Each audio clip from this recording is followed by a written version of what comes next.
certeza que eu estou com duas telas aqui. Então, um artigo de banda intermediária com pontos quânticos de INP, eles usam pontos tipo 2 com uma barreira de INGAP. Então, é um artigo de 2018, é bem recente, e foi feito por um grupo do Japão e de Nova York, nos Estados Unidos.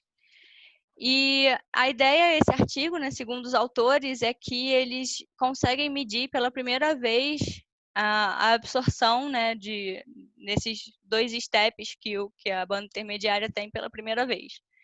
Eu vou mostrar essa medida mais para frente. Então, tá separado na introdução, eles mostram, é mostrado uma simulação que eles fazem, né, e também um pouco das medidas. Oi, Patrícia? Eu não falei nada. Ah, não? Ah, tá, apareceu aqui, desculpa. O crescimento das amostras que eles fazem, as medidas tanto nas amostras quanto nas células solares, que eles fazem também, eles terminam a célula solar, e as conclusões. Então, a ideia da célula solar de banda intermediária, né, é ultrapassar o limite de eficiência de uma célula solar de junção simples, e o sistema que eles usam são pontos quânticos de NP tipo 2, de uma matriz de INGAP com 49% de índio e 51% de galho, que é também geralmente o INGAP que a gente usa, com essas quantidades de índio e galho, que está casado com GAS, né, sobre um substrato de GAS. E é o primeiro trabalho que mede esse TSPA, que eu vou chamar, né, que é o Two-Step Photon Absorption. Então, a ideia da célula solar de banda intermediária, né, é inserir uma banda de energia possível para o elétron dentro do gap de energia do material host, que no caso é o INGAP. E essa banda de energia, né, que é inserida, possibilita a absorção de fótons com energias diferentes, além da energia que seria absorvida só pelo material do INGAP, no caso. E a ideia de usar os pontos quânticos tipo 2, né, e ter a banda intermediária também é diminuir a perda por transmissão, comparada às células solares de junção simples. Então, a estrutura, geralmente, da banda intermediária, a gente tem a banda de valência e a banda de condução, que seria a transição normal, né, de uma célula solar de junção simples. Então, existe essa transição direta da banda de valência para a banda de condução. E essa banda intermediária, que é formada pelos pontos quânticos, insere esse nível de energia possível para o elétron. Então, além desse fóton aqui que é absorvido pela célula, é possível ter a absorção de outros fótons, fazendo a transição da banda de valência para a banda intermediária, e depois da banda intermediária, absorvendo o elétron, absorve outro fóton, da banda intermediária para a banda de condução. Então, aqui o sistema, né, de energias de um ponto quântico tipo 2, nesse caso, né, a barreira, o gap da barreira e o ponto quântico, ele forma esse degrau aqui na banda de valência. Eu inverti aqui, desculpa. E o elétron, ele fica confinado dentro do ponto quântico e o buraco fica confinado fora do ponto quântico. Então, tem essa separação espacial entre o elétron e o buraco, tendo uma recombinação indireta, né, diminuindo a taxa de recombinação do par elétron-buraco. E no sistema proposto nesse artigo, a barreira utilizada é de INGAP e o ponto quântico de INP. Então, as energias são do INGAP de 1,95 eletronvolts. Essa energia que eles calcularam para o sistema deles teria essa barreira aqui, a transição da banda intermediária para a banda de condução de 0,3 eletronvolts. E essa energia aqui da banda de valência para a banda intermediária de 1,6 eletronvolts. A energia ideal, que é calculada para a banda intermediária, é que essa energia aqui não seja 0,3, na verdade seja 0,7 eletronvolts. Mas eles garantem que essa energia é o suficiente para evitar a transmissão, para evitar a perda por transmissão e que é profundo o suficiente. E essa energia aqui, a ideal é 1,24 eletronvolts, mas como o ponto quântico é de NP, né, esse gap aqui, essa transição é de 1,6. É...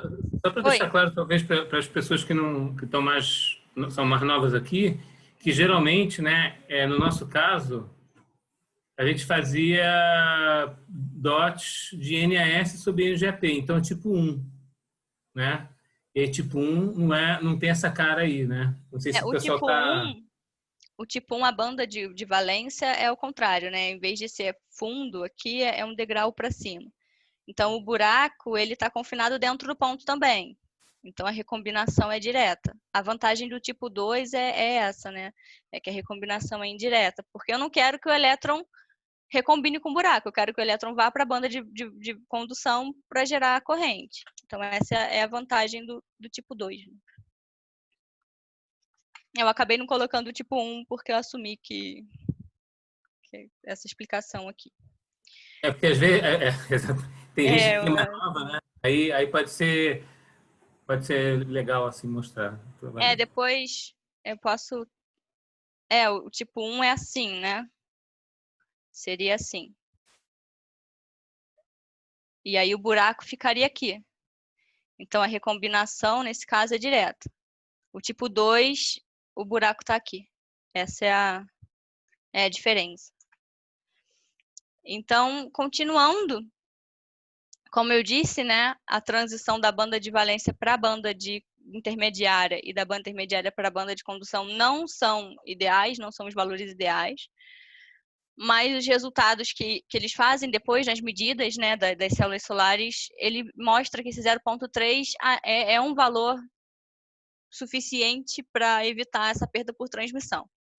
O INGAP já apresenta, né, esse 1,9 bem próximo da energia ideal para uma célula solar de banda intermediária, e também é um dos materiais mais resistentes à radiação, porque a proposta desse artigo é utilizar a banda intermediária para aplicação espacial, né? O estudo é esse. Até que eles fazem as medidas depois no espectro M0. Então, esse sistema de INP com barreira de NGAP foi proposto por Tayagaki e Sugaya. E esse daqui é uma simulação, né, de onde saíram essas energias que eles tiraram, né, de 1,6 aqui da transição da banda de valência para a banda intermediária e de 0,3 da banda intermediária para a banda de condução. E essa é uma simulação com ponto quântico de NP. Foi simulado a temperatura ambiente e ele é na direção Z. Se eu não me engano, é um ponto quântico com 20 nanômetros de altura e 40 de largura. Então, a parte do crescimento das amostras, ele foi crescido em MOCVD da Extron, e os precursores foram utilizados trimetilgálio e trimetilíndio, os mesmos que nós utilizamos. Os metalorgânicos foi arsênio e fosfina também, né, os mesmos que utilizamos, e os dopantes Si2H6 e DEZN para o tipo N e para o tipo P. O substrato foi um substrato de GaS dopado com zinco e com 2 graus de angulação. E eu acho que, pelo que eu entendi, esses 2 graus são muito importantes para a formação dos pontos quânticos tipo 2. Eu vou mostrar mais para frente um resultado que eles conseguiram pontos quânticos bem homogêneos. E acredito que seja. Bia, depois só corrige aí que o metal orgânico é o trimetilgálio e o trimetilalumínio, tá? Ai, desculpa, eu Os inverti. hidretos são arsênio e fosfina. Tá. Perdão, Tá? desculpa. Vou corrigir, perdão. Acabei confundindo. Então, a estrutura, né, para otimizar o crescimento dos pontos quânticos, eles fizeram 2 amostras, uma com 3 camadas de pontos quânticos e outra com 5 camadas de pontos quânticos. E antes dessas camadas de pontos quânticos, eles cresceram 100 nanômetros de GaS e depois 50 nanômetros de ENGAP para depois crescer os pontos quânticos. E aí isso é repetido na estrutura 3 ou 5 vezes, dependendo da amostra. Então aqui na próxima camada viria de novo 100 nanômetros de GaS, 50 nanômetros de NGAP e os pontos quânticos.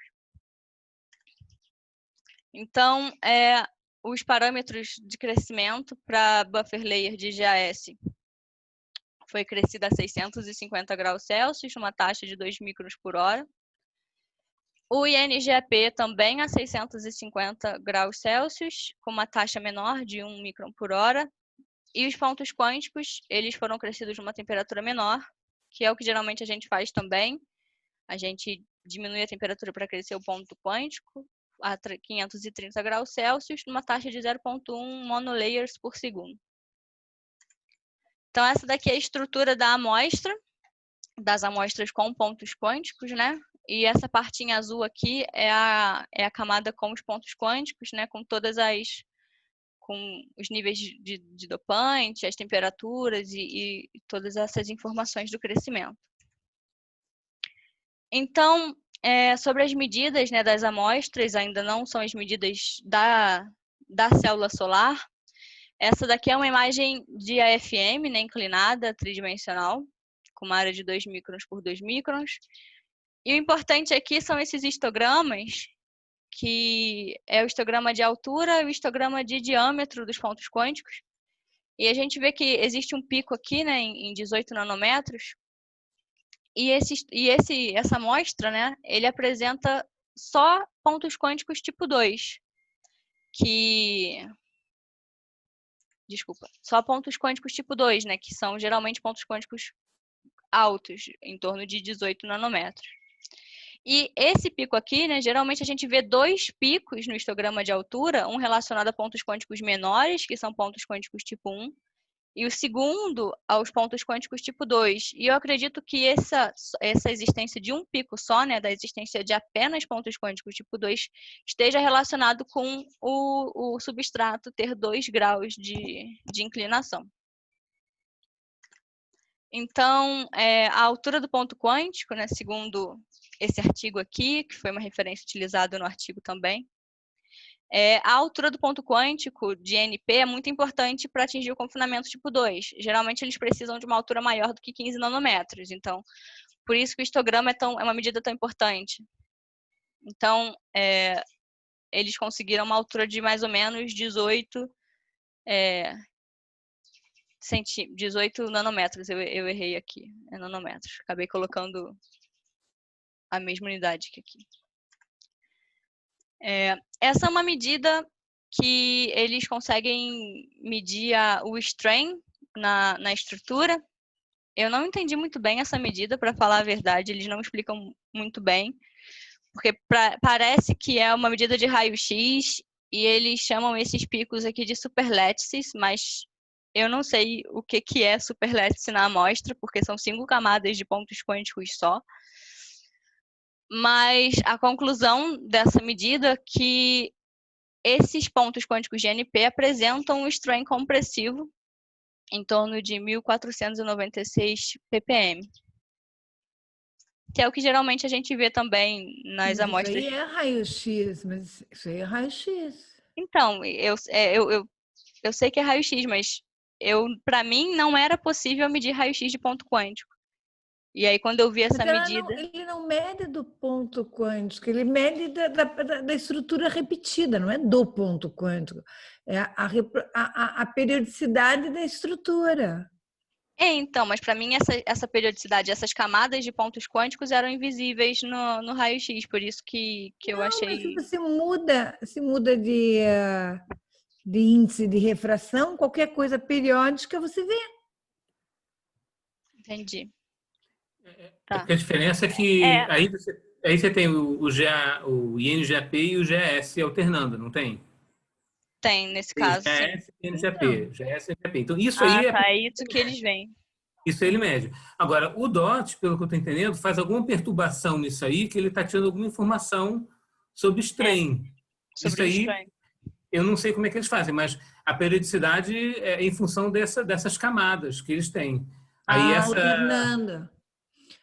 E eles não repetem, eles fazem só uma vez 5 camadas? É isso. Pelo que eu entendi, sim. É uma amostra com 3 camadas e uma amostra com 5 camadas. Não é repetido mais vezes, mais do que isso. Mas o que é esse gráfico no lado esquerdo? Então, esse gráfico tem mais a medida... É uma medida desse RSM. Ok. Ok. O sinal do raio-x são as cores, é isso? É a A intensidade. intensidade é a cor, e aí ele Aham. deve estar pegando nesse valor zero aí, deve ser aquela curva da direita. Deve ser isso. Eu não entendi muito bem essa medida, porque eles acabam não explicando tão bem, mas eu achei interessante porque, para eles considerarem o strain do ponto quântico, né? E aí depois eles até propõem no futuro fazer um balanço de strain nessa estrutura, para tentar diminuir um pouco. Eles não fizeram nesse trabalho. Continuando, né, um pouco da caracterização óptica das amostras, eles fizeram uma fotoluminescência e nesse range aqui de 650 a 900 nanômetros, eles conseguiram encontrar os 3 picos, sendo esse em 1.6, essa daqui é a medida da temperatura ambiente, em 1.6 referente ao pico 2 pontos quânticos. E essa medida aqui de PL é variando a temperatura só no range da energia do ponto quântico, por isso que a gente só vê um pico. E aí a gente vê que em baixa temperatura a gente vai diminuindo, né, a intensidade desse pico. E bate Ao com contrário, esse... não? Não, 300 Kelvin é Não, a mas você linha falou que a vermelha. baixa temperatura abaixa o pico, a intensidade do pico, ao contrário. Eu falei isso? Desculpa, é o É. contrário. A baixa temperatura, o pico é mais intenso. E esse resultado bate com a teoria deles, né, naquele gráfico, naquela simulação que eu apresentei anteriormente. O pico dos pontos quânticos dos pontos em 1.6 e aqui essa transição que eles chamam de EH de 1.59 elétron-volts, né, que seria a transição da banda de valência para a banda intermediária. Então, mesmo a baixa temperatura, os pontos de NP tipo 1 não foram detectados. Então, mostrando, né, a homogeneidade do crescimento desses pontos quânticos. Outro resultado interessante que eu achei relacionado à fotoluminescência, eles fizeram a medida a baixa temperatura nesse caso, em função da potência do laser. E eles viram que existe um shift do pico para... enquanto eu aumento, né, enquanto se aumenta a potência do laser, existe um shift para maiores energias do pico dos pontos quânticos, nesse caso, né, aqui é só analisada o pico dos pontos quânticos. E segundo esse artigo aqui, a mudança desse pico de energia, esse comportamento, né, desse aumento em função da potência do laser, é uma característica de pontos quânticos tipo 2. E eu achei muito interessante porque é uma medida que dá para fazer lá no laboratório, essa medida de PL em função da fotoluminescência, em função da potência do laser, e se a gente encontrar esse comportamento, já é um indício de que os pontos quânticos na amostra são tipo 2. Então, Mas por que isso acontece? Então, o artigo só referencia esse outro artigo aqui, que é um estudo teórico desse sistema, né, para explicar esse comportamento. Só que esse artigo aqui, esse Blue Shifts, né, ele faz um estudo sobre outro sistema, um sistema de pontos quânticos de GaSB em uma barreira de GaS. E aí eles utilizaram esse artigo para justificar esse comportamento de que seria um tipo 2. Agora, o porquê, eu teria que ler esse artigo aqui com um pouco mais de tem que calma. pensar um pouco. Coloca aí o desenho da banda tipo 2. Tá, vou voltar aqui. Aqui. Deixa eu tirar o desenho aqui.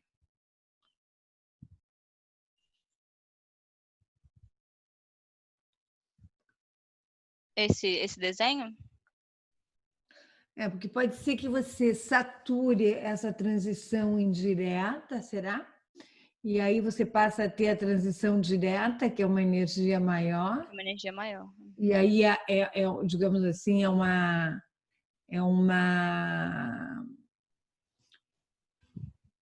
sobreposição das duas coisas. Quanto maior você satura, por que você saturaria? Eles são dopados, né? Como que é? É, né? Porque O para ponto banda quântico, intermediária. Hã?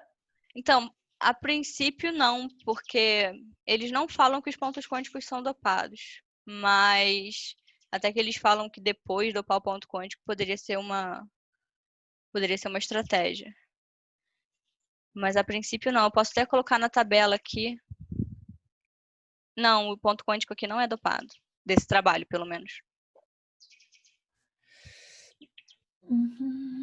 Põe lá de volta, deixa eu pensar. Se você aumenta a potência.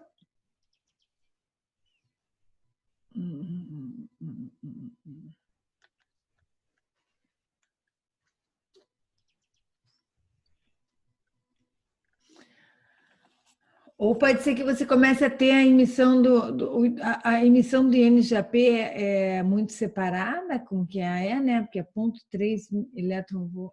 Não sei. Hein? Na PL são 2 picos separados, né? Deixa eu ver. Aqui na PL são 2 picos separados. E NGP está aqui em 0,8, entre 1,8 e 1,9, e o NP em 0,6. E de quanto que é que varia lá a energia do pico com a potência? De 1,6 até 1,66. 60 Não varia tanto. milielectronvolts. Então volta lá de novo na PL. Na PL?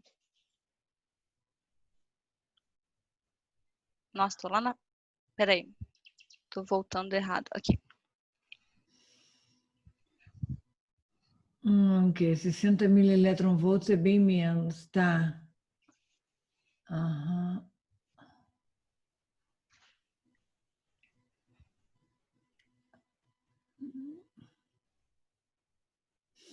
E o estado tem... Ah, sim, porque esses pontos quânticos são enormes, né? Então São altos. tem o estado excitado.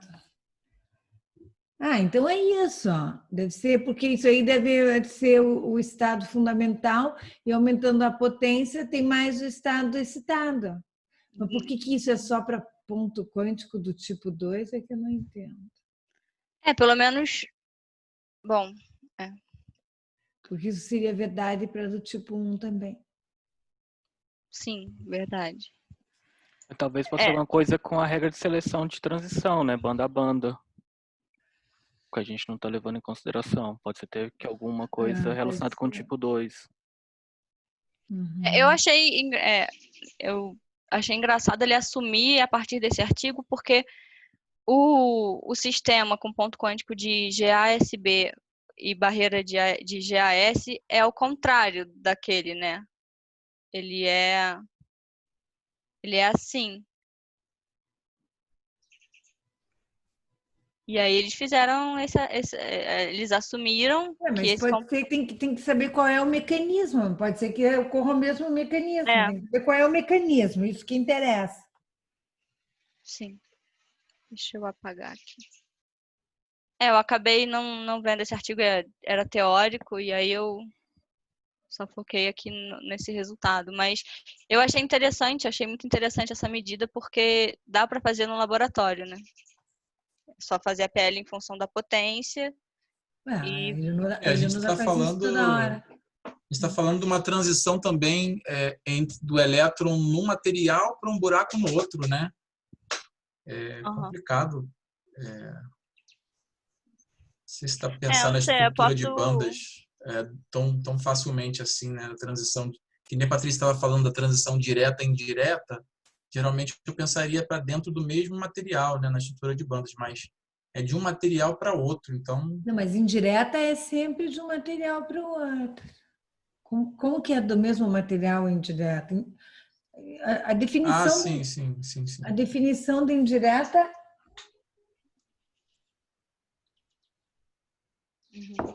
Bom, eu tudo posso... bem. Tem que ver qual é o mecanismo. Eu estava até pensando em fazer essa medida, né? Depois que a Eleonora acabar todas as medidas de PL, de fazer em função da potência, para ver se a gente acha, se eu encontro esse comportamento nas minhas amostras. Uhum. E aí depois ler esse artigo para ver como é que eles explicam tudo mais, o artigo teórico. Não é Saber qual é, mas é só para saber qual é o experimental, mas para saber o mecanismo. mecanismo. Uhum. Faz no sentido contrário, né? Primeiro ler para saber qual é o mecanismo. Exato, para fazer a medida. Isso, exatamente. Tô em Petrópolis, então tem tempo de ler. E depois da PL, né? Eles fizeram a PL resolvida no tempo, porque pontos quânticos tipo 2 apresentam um longo tempo de vida. Então, nessa medida de PL, essa medida da esquerda é com uma camada de ponto quântico só, e da medida da direita com 5 camadas de ponto quântico. E eles fitam essa curva em duas retas, né? Essa reta azul, ele é referente a um decaimento muito rápido, de 6 a 17 nanosegundos. E essa linha em verde é referente ao decaimento mais longo, de 230 a 250 nanosegundos, que está no range de energia de 1,57 a 1,63 eletronvolts, que é o range da energia do ponto quântico. É 1,6, né? Esse decaimento mais longo aqui, de 230 a 250 nanosegundos, ele está no range de energia, ele está acontecendo em 1,57 a 1,63 eletronvolts. Que é o fóton tem essa energia, é isso? Eu não entendi. Como não, que são feitas duas medidas? Não entendi. Eles fizeram a PL resolvida no tempo. Para um determinado comendo de onda. Exato. Porque você mostrou 3 picos, né? E isso aí é para um determinado comendo de onda. Para qual dos 3? Para o do DOT deve ser, né? Claro. Isso, é isso. Para o comprimento de onda do ponto do quântico. DOT. Tá. Isso. Essa medida da esquerda é uma amostra com uma camada só de ponto quântico. E essa da direita para uma amostra com 5 camadas. E aí, esse decaimento rápido aqui é logo no comecinho, né? E depois tem o decaimento mais devagar. E aí, esse decaimento mais devagar, segundo os autores, ele está entre 1,57 e 1,63 eletronvolts. Isso que eu não estou entendendo, porque eu entendi, a PL resolvida no tempo. Feita nessa energia, não estou entendendo. Entendi o que você quis dizer, que o comprimento de onda é fixo, 1,57 a 1,63 é a posição do monocromador. Sim. Aí o de 6 e 17 também é a mesma energia que está saindo, não? Sim, é verdade. O comprimento a não de onda ser que eles façam com uma CCB, né? Eles tomem o espectro todos simultaneamente, mas não sei se tem. Usando aquele sistema que o Guilherme usou lá na França. Câmera de câmera. Mas não existe isso. É um City câmera e um laser de arsênito de galho, nitreto de galho. É estranho esse gráfico. Daí não seria assim o gráfico. Não sei, então. Mas eles falam isso mesmo no artigo. Eles falam isso, né? Um decaimento rápido e depois tem seguido por um decaimento longo. Um decaimento longo. E aí esse decaimento rápido, eles associam a degradação, a uma recombinação. Não. Ele está falando que esse decaimento longo, ele é referente aos quantum dot e esse primeiro inicial é de excitação. E aí, devido a espalhamento OG, recombinação OG. Isso. E a degradação da interface, porque esse INGAP, que é aquela layer que separa, né, as camadas de pontos quânticos, ele não foi otimizado. Até que eles observaram uma superfície rugosa desse INGAP depois do crescimento de várias medidas de várias na mesma energia. Camadas. Na mesma energia. Mas primeiro você tem esse decaimento ao G, recombinação ao G, e depois você entra para esse do... Tudo bem, mas tudo é 1,57 a 1,63, porque isso aí deve ter sido Acho que é o modelo teórico que ele usou para calcular o decaimento. E aí daria essa energia aí. Não sei. Não sei. No artigo eles falam que o decaimento longo está nesse range de energia, mas eu posso... Bia, ele não pode fazer essa curva medindo num comprimento de onda de 200 nanosegundos a 400 nanosegundos e num outro comprimento de onda de 0 a 100 nanosegundos, entendeu? Eu entendi que na PL resolvida do tempo o comprimento de onda é fixo, mas... Pode até varrer, mas vai fazer um de cada vez, né? Um de cada vez, entendi. Então, tem as 3 variáveis ao mesmo tempo. Uhum. E o que eu não entendi foi por que aumentando o número de camadas o tempo rápido fica mais longo. Maior. Né? Então, eles associam esse tempo rápido a essa degradação da interface, e como tem mais camadas de pontos quânticos, existem mais defeitos na estrutura. Então, acho que é por isso que aumenta esse tempo. Não, mas daí seria o contrário, não? A degradação da interface decai mais rápido, não? Isso. Verdade. Verdade. É o contrário. Então, não sei, eles não explicam por quê. Porque tem essa variação de 5.8 a 17.4.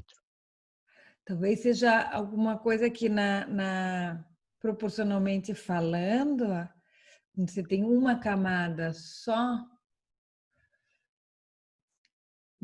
a superfície tem um papel maior, né? Porque o volume, né, que você... Não sei. Mas a superfície fica mais rugosa com mais pontos também. Então, Quanto mais ponto quântico acrescido, pior fica. Tá, ok. Obrigado. Eu vou continuar, então. Então, depois dessas caracterizações das estruturas, eles crescem as células solares em si, e é medida as 3 células, né, que eles crescem, uma que eles chamam de célula solar de referência, que não tem ponto quântico, é só de engape, e uma célula com 3 camadas de ponto quântico, e outra com 5 camadas de pontos quânticos. Então, eles fazem 4 medidas nessas células: eficiência quântica externa, essa CCE, que eu entendi como uma eficiência de mobilidade dos portadores, e de V, né, e a última medida, que é esse Two-Step Photon Absorption, né, que eles chamam de TSPA. Então, essas daqui são os resultados já, né, das medidas, das amostras, com eficiência e tudo mais, mas eu vou mostrar as medidas separadas. Então, aqui é a medida de eficiência quântica externa, e aqui, né, em 1.8 tem uma queda por causa é o gap do INGAP, né? E essas 3 medidas, né? A linha preta é a célula de referência, a linha azul e a medida em vermelho são as células solares com pontos quânticos. A vermelha com 3 camadas e a azul com 5 camadas. E aí, aqui em 1.6, próximo de 1.6, a gente vê um pico, né, que seria referente aos pontos quânticos. E a gente vê que na célula de referência, que não tem ponto quântico, não tem esse pico.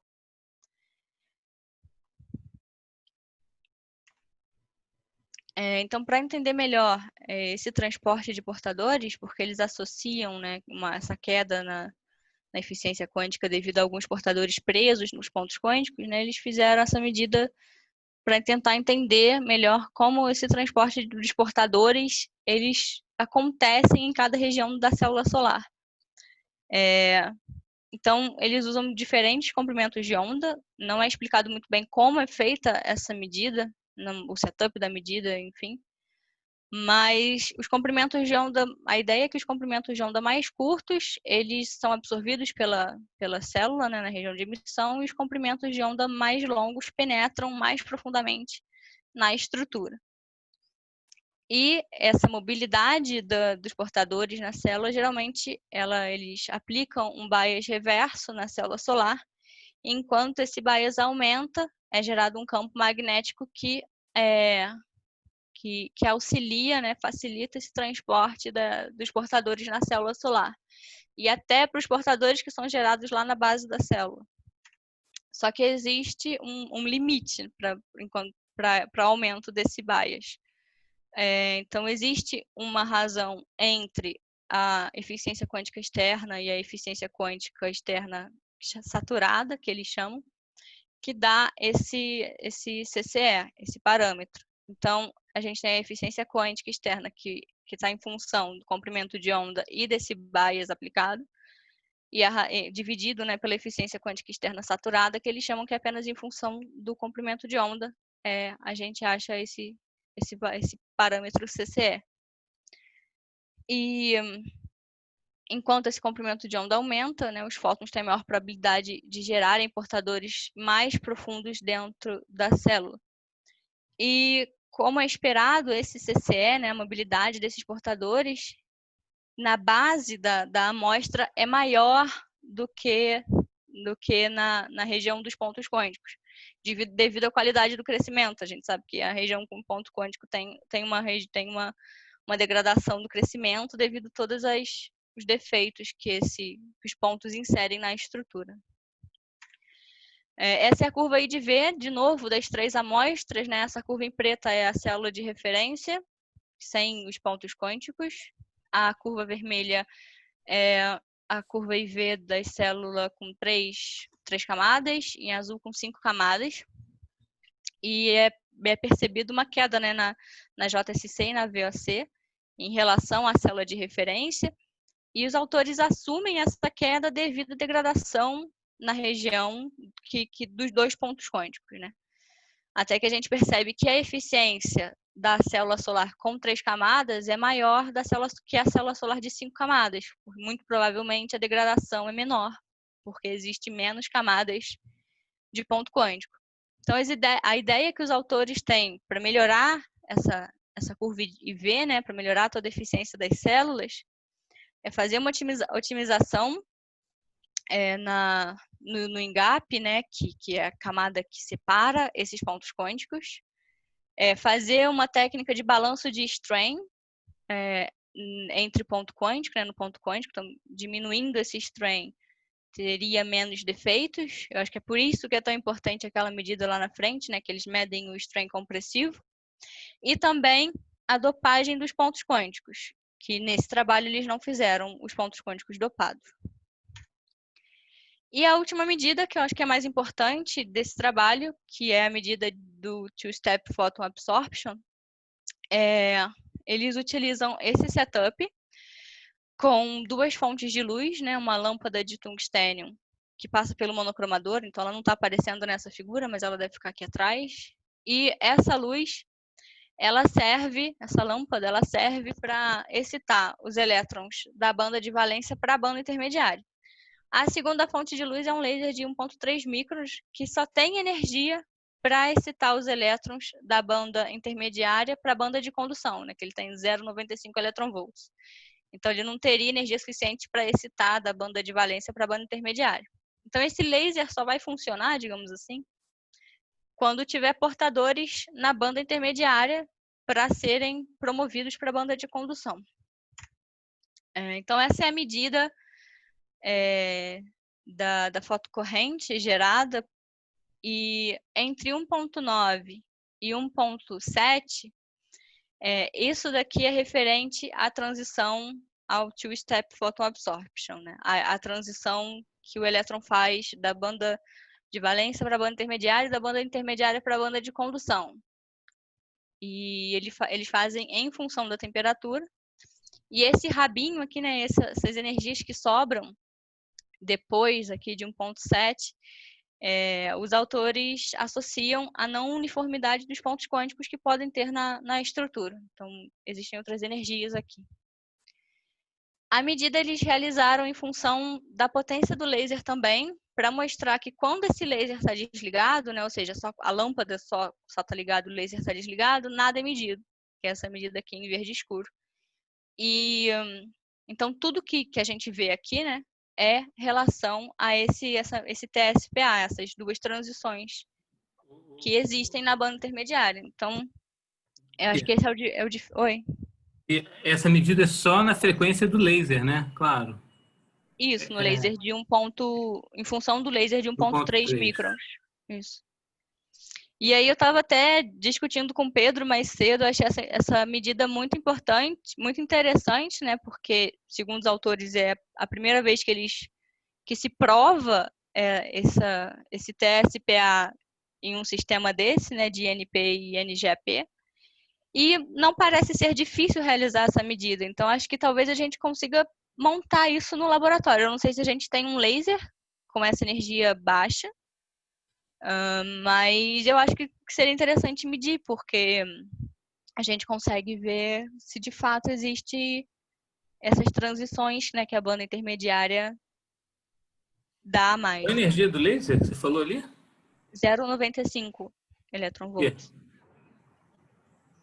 Eu não sei se a gente tem no lab um laser tão com baixa energia assim. Tem Então a algum gente tem, né? QCL? Oi? Pode ser algum QCL, se tivesse. Não precisa ser tanto. É. Eu acho que só o suficiente para da banda de valência para No fundão banda. tem. No Uhum. fundão tem aquele laser OLED que vai ele vai até 2 microns. Ou seja, ele vai de 700 nanômetros até 2 microns. Então, daria para fazer essa montagem. Todo o resto a gente tem também. Porque tem que ter duas coisas, né? Tem que ter o laser e uma lâmpada, né? E uma lâmpada. Essa lâmpada, ela serve basicamente para excitar os elétrons para a banda intermediária, né? Porque o E laser que não você tem mede a fotocorrente, né? média fotocorrente. No loquinho. Tem um chopper, um loquinho. Mas, Maurício, eu estava conversando com a Bia sobre os pontos quânticos do LabCen, ele é parcialmente dopado, né? E aqui eles não são. Você precisa fazer o pump. Eu acho que não, pelo menos as minhas amostras, eu acho que os pontos quânticos não são dopados ainda, não. Assim, isso vai implicar alguma coisa, né? Eu acho que para Não são medida não dopados tem ainda, essa não. nenhuma. Acho que a única diferença é que se tiver sem fonte de luz, sem a fonte de luz, só o laser já absorve alguma coisa, né? Acho que a única diferença é essa. Se o ponto estiver dopado, a sua curva nesse gráfico da direita não vai começar em 0. Porque já vai ter quase. elétron na banda da banda intermediária. Acho que essa seria a única diferença. Eles usam essa lâmpada de tungstênio para área, mas porque os pontos quânticos deles também não são dopados, né? Mas que a gente cresce lá, pelo menos das minhas amostras, também não são. O que a gente teria que fazer é conseguir uma lâmpada lá. Em Germano, dá para botar uma lâmpada lá, né? Eu estou falando com o microfone desligado. Sim. Acho que daria sim, porque o laser que a gente tem lá é possível sintonizar ele nisso, ele já é pulsado, né? É 20 Hz. Interessante. Ele não fala se o laser é pulsado, eu acho que... Não. No seu caso tem chopper, não precisa. Quando No nosso pulsado. caso, o laser que tem o caminho de onda que a gente precisa, ele já é modulado no tempo. Em 20 Hz. Então não precisa da... Não precisa do chopper, entendi. Eu achei essa medida e a medida da PL em função da potência muito, muito interessante, porque eu acho que dá para provar que o ponto quântico é tipo 2 sem precisar fazer uma PL resolvida no tempo, que é uma medida que a gente não tem no laboratório. Eu acho que essas duas medidas são possíveis fazer lá, eu achei bem interessante. Mas para isso tem que entender bem a teoria de por que esse resultado diz que é do tipo 2. Isso acho que tem que entender melhor. Eu não trouxe para essa apresentação porque era mais apresentar esse artigo no geral e tinham muitas medidas já, eles fazem muitas medidas. Mas como eu achei interessante, eu consigo aplicar para o meu trabalho, né? No laboratório, eu tenho que fazer esse trabalho de pesquisa, assim. Então, finalizar com a conclusão do artigo, né? Eles conseguiram medir o TSPA e eles mediram a alta temperatura, né? Eles mediram a 250 Kelvin. E essas PLs, a medida de PL indica um crescimento homogêneo de pontos quânticos, né? Como a gente pode ver também no histograma, a gente só vê grupos de pontos quânticos tipo 2, com um longo tempo de vida. E a ideia dos autores, né, é que a banda, esse sistema de célula solar de banda intermediária seja um candidato para aplicação espacial, tanto em relação aos materiais que são utilizados. Então basicamente o artigo é esse. Se alguém tiver alguma dúvida, discutir alguma coisa. Eu acho uma conclusão super otimista, né? Eu também eu achei bem positivo, assim. Bater palminha. Então é isso. Obrigada. Pedro quer falar sobre